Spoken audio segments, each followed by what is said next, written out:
और आपकी सोहबत बुरी है तो उस बुराई का की झलक जो है वो आपकी शख्सियत में भी नजर आएगी। आप अच्छे भी होंगे तो बुरे बुरे हो जाएंगे, और अगर आपकी सोहबत बहुत अच्छी है तो अगर आप बुरे भी होंगे तो सोहबत की वजह से आप भी अच्छे हो जाएंगे। मिसाल के तौर पर अगर आप ऐसी फील्ड में बैठते हैं जहां लोग गंदे कपड़े पहन के बैठे होते हैं, 4 दिन तक नहाते नहीं है, कपड़े मेले होते हैं, पर्सनालिटी नहीं है, बालों को नहीं संवारते, तो फिर आहिस्ता आहिस्ता आप भी ऐसे ही हो जाएंगे। आप कहेंगे जहां मैं जा रहा हूं वहां सारे ही मलंग होते हैं तो मुझे क्या जरूरत है ठीक करने की अपने आप को। लेकिन अगर आपकी सोहबत ऐसी है कि जहां पर रोज नहाने वाले, रोज अच्छे कपड़े पहनने वाले, इस्त्री किए हुए, साफ सुथरे, खुशबू लगाकर, नहा धोकर, चमकदार तरीके से, पाकीज़गी के साथ जो है वो लोग आते हों, या आपकी सोहबत में जो दोस्त हों वो इस तरह से रहने वाले हों, तो आपको दिल चाहेगा कि भाई मैं मोयला कुचेला ना रहूं, मैं अपने कपड़ों को गंदगी से पुर करके उनके साथ ना बैठूं, मुझ में भी खुशबू आनी चाहिए, मेरे कपड़े भी अच्छे प्रेस किए हुए हों और मैं भी उनके साथ जो है वो खुशबू लगा के बैठूं।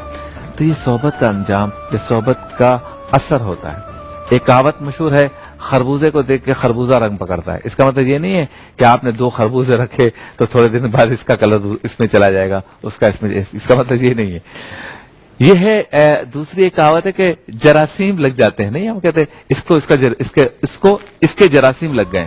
इसका मतलब ये कि ये अच्छा खासा बंदा था, उसके साथ रहा तो उसकी बुराइयां भी लेके घर आ गया।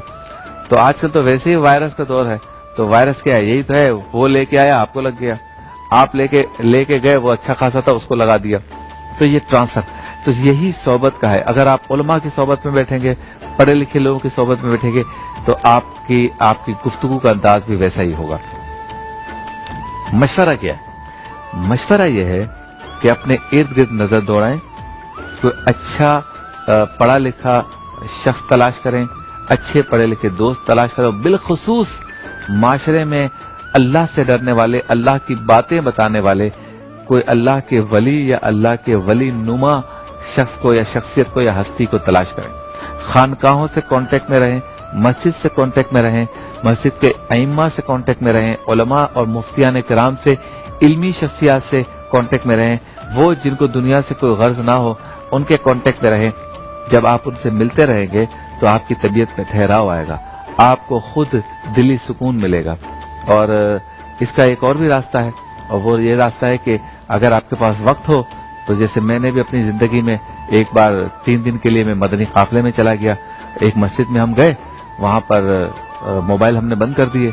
हमारे अमीर साहब ने कहा कि अब आप 3 दिन तक यहीं रहेंगे, खाना पीना सोना सब कुछ यहीं पर है, और बहुत जरूरी काम हो तो घर फोन कीजिएगा वरना नहीं। और उस पर शेड्यूल था, एक स्केजुअल, जदवल जिसको कहते हैं, कि इतने बजे उठना है, तहज्जुद पढ़नी है, तहज्जुद के बाद दर्स होगा, इससे पहले फला होगा, फजर के लिए लोगों को उठाना है। उस मस्जिद के अतराफ के मोहल्ले में जाके हम फजर में लोगों को, मैं भी उठाता था, तो मुझे सुकून होता था, मुझे ऐसा लगता था कि अल्लाह ताला ने मुझे इसी काम के लिए पैदा किया। तो बंदा अपने आप को भी मारता है ना। आप सोचे आप गली में घूम रहे हैं, 4 सवा 4 बजे लोगों से कह रहे हैं देखें ये रात आखिरी रात भी हो सकती है, कल की रात हो सकता है आप कब्र में गुजारें, तो उठिए नमाज पढ़िए, ऐसा ना हो ये नमाज आपकी कजा हो जाए और आपकी मौत वाक़ई हो जाए तो रब को क्या जवाब। ये हम आवाजें लगाते थे। तो मैं सोचता था कि या अल्लाह कितना बेहतरीन काम है, ना कारोबार की फिक्र है, ना किसी और चीज की फिक्र है, ना दोस्तों की फिक्र है, ना व्हाट्सएप है, ना फेसबुक है। ये है असल जिंदगी। तो मैं ये नहीं कहता कि आप फुल टाइम इस काम में लग जाए, मैं सिर्फ ये कह रहा हूँ कि जब बैटरी डाउन हो जाती है ना तो चार्ज करने के लिए एक मरतबा मदनी काफिले में चले जाए। वहां आपको खुद दर्स देना होता है, आप खुद नमाज के बाद खड़े होकर कहते हैं कि बकिया नमाज के बाद आपने बैठना है, दर्स होगा, आपने खुद देना भी है। आपको कहा जाता है ये एक हदीस आप पढ़ें, लिखी भी पढ़ते हैं। फिर चौक पे एक दर्स होता है, यानी मस्जिद के अतराफ में जो चौराहे या चौक होती है ना, वहां पे आपको खड़ा कर दिया जाता है। तो जो अच्छा बोलने वाले वो दर्स देते हैं, मुझे भी खड़ा कर दिया, मैंने भी वहां दर्स दिया बगैर माइक के, और दुकानदारों को पहले बुलाया कि आए 10 मिनट एक बात करते हैं। बच्चे क्रिकेट खेल रहे थे मुझे याद है, तो उनको कहा कि आपने आना है मस्जिद में या बात सुननी है, गुफ्तगू सुननी है। मैं सिर्फ ये कह रहा हूँ कि ऐसे लोगों को और ऐसी फील्ड को तलाश करें। जब आप ऐसी फील्ड को तलाश, बाकी आप अपने काम करें, कारोबार करें, पढ़ाई करें, जब ऐसी फील्ड को तलाश करेंगे ना तो बुराई से बच जाएंगे। बुराई की स्पीड बहुत तेज है। आप घर से निकलते हैं, बेपर्दगी आम है, बदनिगाही आम है। आप टेलीविजन खोलते हैं, बदनिगाही और बेहयाई आम है। आप रेडियो, सीडी प्लेयर या सोशल मीडिया, जहाँ पे भी आप जाते हैं ना, बहुत बुराई है। फिर कारोबार में जाते हैं, झूठ बहुत है। मार्केट्स में जाते हैं तो भी झूठ बहुत है। सफर करते हैं तो रास्ते में जगह जगह आपको शैतान जो है वो चस्के लगाता है कि ये बुराई कर लो, ये बुराई कर लो। मुल्क से बाहर जाते हैं, किसी होटल में रुकते हैं, पाकिस्तान में मुख्तलिफ जगहों पे आप सफर करते हैं, तो इसलिए मैं ये कहता हूँ कि अगर फील्ड आपकी, आपके दोस्त, आपकी सोहबत अच्छी होगी तो इंशाअल्लाह ताला शैतान को आप जेर कर सकेंगे, उसको मात दे सकेंगे, उसके शर से बच सकेंगे।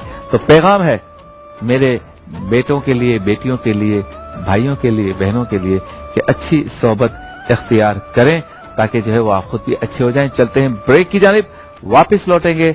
आओ बात करें में हमारा सेगमेंट होगा जिसमें आज है तनकीद करना, और चाहूंगा कि आप इस पर गुफ्तगू करें मुख्तसर से वक्फे के बाद।